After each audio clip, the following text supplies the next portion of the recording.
Coming out of the swearing ceremony, I met many of the media persons who wanted my reaction, so I thought, why not to have an interaction and take your questions and tell something about, why I am here. Though a place like JK that keeps us busy, our hands are full, but still I thought I must come to Karnataka, firstly to congratulate the people here who have given us a ray of hope, I think for the whole country, more so for the people of J&K state, because we were the first and the worst ones to have been hit by the divisive and communal politics of the present government. And Karnataka people have shown us the way that the might of power, agencies, institutions can be defeated with your vote in a democracy. And I also thank them for bringing all the, most of the opposition parties who believe in the constitution of this country, who believe in the democratic values of this country, who believe in the secular culture of this country, who above all believe in the idea of India together, and celebrate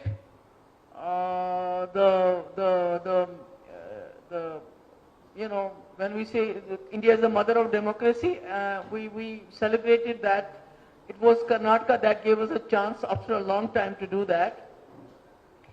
I know, I have been to Karnataka. I have lived here for more than a year in early 90s, so I know the people here are very nice. They are very peace-loving. They are very secular. But I think for the last 5 years, a lot of hatred and communal and divisive politics has been, played here, which has must have caused a lot of, wounds on the secular fabric of this place. So I am sure that the Congress government, along with Mr. Sitaramaiah ji and Shivkumar ji, along with their, colleagues, both in the cabinet as well as the legislature, will be able to heal the wounds that have been inflicted during the last 5 years. They have tried to, tear the fabric of, this society here. And it has really been a very good experience, because everybody had somehow given up. But Karnataka has really shown us that there is still hope for the idea of India, for this country to survive. And we, the people of Jammu and Kashmir, we needed it more than anybody else, because we were, we became the first victims of this fascist forces. We were, despite, Jammu Kashmir being a Muslim majority state, and despite all odds, having taken a decision to align with the idea of India, when the whole subcontinent was burning with communal fires, which were, supported not only by Muslim groups who wanted a Muslim country, but also with Hindu groups, Hindu Mahasabha and so. We see their, offsprings now, who wanted a Hindu Rashtra at that point of time. But at that point of time, Jammu Kashmir, a Muslim majority state, decided to align with the idea of India, decided to align with a democratic India, with a secular India, with this hope that our identity, our rights, our life with dignity will be safeguarded here within the Union of India. And that was done, rightly so. And we were given a special status, which was the best example of cooperative federalism if you see it anywhere, not only within the country, within the world. I mean, Jammu Kashmir, a Muslim majority state, became the soul of Indian nationhood. And but unfortunately, with the onslaught of this BJP government, 2019, we saw that the state was dismantled, it was dismembered, it was disempowered, and unfortunately, the whole country, including the political parties, except for a few which I don't want to name, because then we will have a prime time debate tonight on the anti-national, character of those parties who supported, 370, Article 370 at that point of time and were opposing its, illegal, unconstitutional scrapping abrogation. So I think, the goose has come home to roost. What we saw happening in Delhi, we saw it, coming. Most of the institutions, be it the executive, be it the judiciary, be it the media, they have been, unfortunately, they have been, subverted, subjugated. And what we saw in Delhi was overruling of the Supreme Court orders as far as, giving powers to the Delhi government, the elected government, regarding the transfer and posting of the officers. So what happened to us in 2019 when we were disempowered, government was disempowered, people were disempowered, everybody thought, it's a Muslim majority state and, since BJP is against Muslims and it's going to be, maybe it brings a solution to the Kashmir issue, Kashmir problem. But it's not happening that way. Rather, the Kashmir problem has been complicated. It is the most militarized place in the world, and what we are going through, you just can't imagine. You can't imagine the kind of surveillance, the kind of, searches, the kind of friskings, the kind of, ED and CBI and NIA and SIA and SUI, all the, all these, whatever these agencies, every day harassing people in the name of security. But what has happened in Delhi should be a wake-up call for everybody. 2019 should have been a wake-up call.